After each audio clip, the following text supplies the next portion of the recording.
in school per teacher ratio. I've taught, my friends have kids, and they're not even taught the same education we were taught back then. American history is next to nil. I mean, a lot of people don't know American history because they're not taught it. Mm-hmm. And with this stimulus package, everything drops off the cliff. It's not just the education; it's the economic recovery money, all of it, including the jobs such as construction and all that. But the schools are what's going to suffer, because if we're not the kids are not educated properly, we can't compete with the world. We'll get a response. He picked up on your off-the-cliff remark. Yes.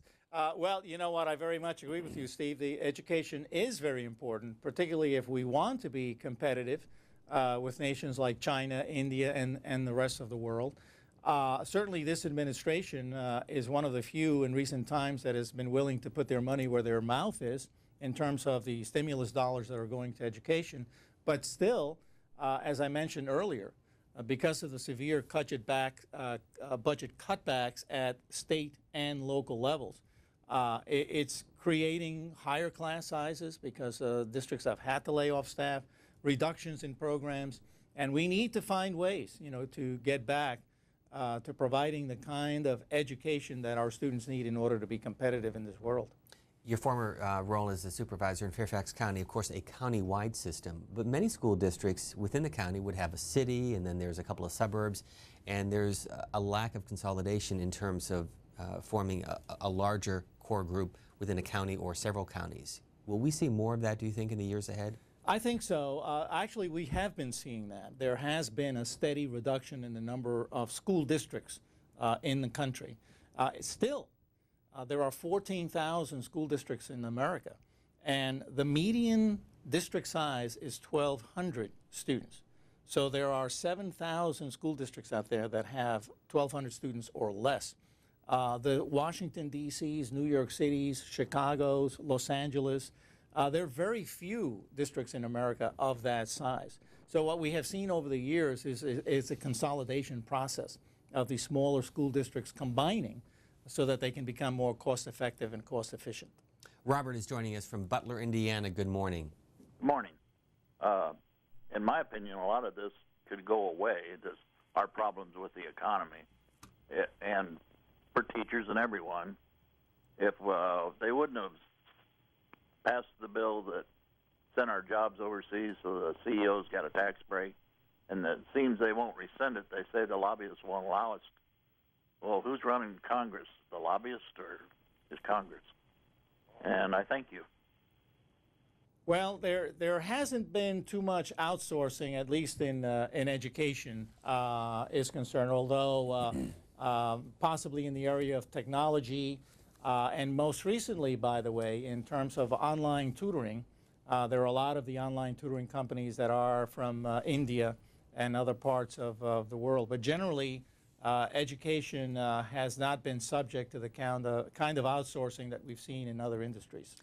With all of this spending and the increase that we've seen short term over the next couple of years as a result of the stimulus, what impact would further cuts have on special needs, Title I, and other programs like that? Well, that's an interesting point that, by the way, affects and is reflected in the survey that we saw from our members. The way the stimulus package was directed, it was in essence 3 buckets. One was for IDEA, which is for special ed programs. One was Title I, which is again for children of poverty. And then the third, state stabilization dollars. And the state stabilization dollars came through the state, and districts had a great deal of flexibility in how they used those monies.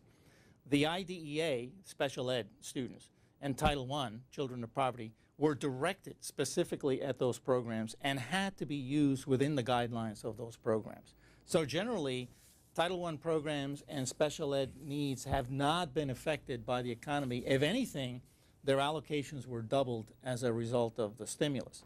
It's been great for those programs, but it's created difficulty for school districts who did not have the flexibility in how those monies were going to be used.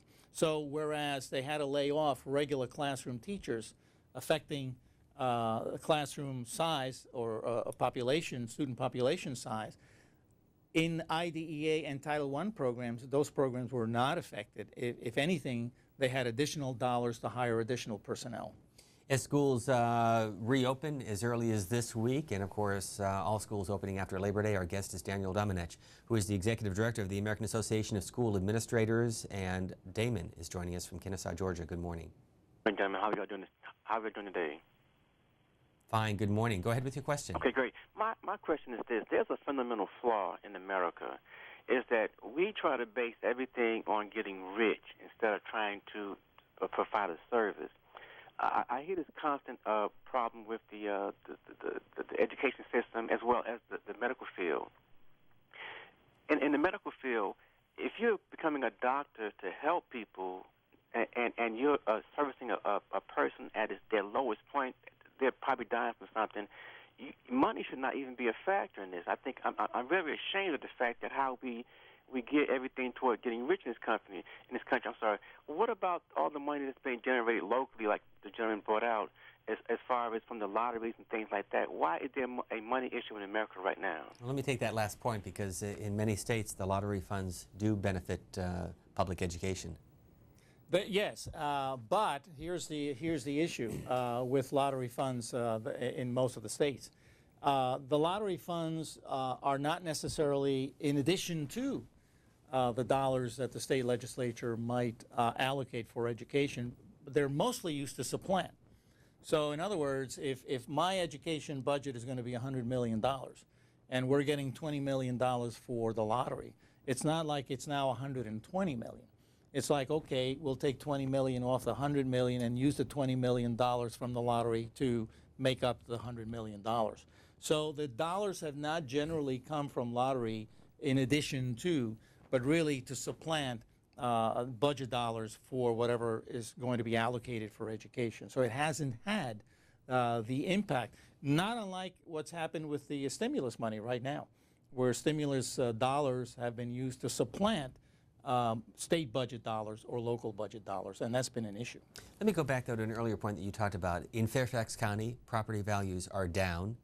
In New York, where you worked before, property values are down. In Las Vegas, Time Magazine with an extensive cover story on the impact that the economy is having on home foreclosures in that part of the state. So as you're looking through budgets for the next couple of years for these schools, what does an administrator do? What does a supervisor do? Well, they do what they have done, which is in essence to make cuts in staff. All of those districts have made significant staffing cuts and have eliminated a number of programs. And that's the major concern, again, going back to this funding cliff. What's going to happen in a year or two? And by the way, I say a year or two because a lot of districts will have used all of their stimulus dollars in 1 year as opposed to the 2 years. So it's conceivable that as we go into the next fiscal year for school districts this coming spring, as they're putting budgets together, that a lot of districts are going to be looking at programs again and staff again and seeing where are we going to make the next round of cuts, unless there is some sort of money either from another stimulus package or a sudden recovery in the economy to begin to bring about an increase in sales tax and property tax at the local level. You can read this report. Again, the website is aasa.org, linked through cspan.org. And Johnny from Austin, Texas, good morning. Good morning. Yeah, my question is administration-wise and sports-wise, if we cut out the sports programs, the major, not sports between the school itself, but sports between individual schools, how much money are we going to save with transportation costs to go to football games? The small town I live in right outside of Austin, Lake Travis, just hired a coach. $300,000 is what he's being paid. They just built a new stadium that was $8 million. This is insane. This is not educating students. 100 miles from west of me in small areas, the administrators don't make anywhere near the money that they make in big areas, yet students are coming out of those schools smarter and better educated than they're coming out of city schools. I see the problem in big city schools, big city areas that are charging, that cost $7,000, $8,000, $9,000 a year to educate a student, and you go to West Texas and the small towns, it'll cost $4,500 a year to educate a student. We'll get a response.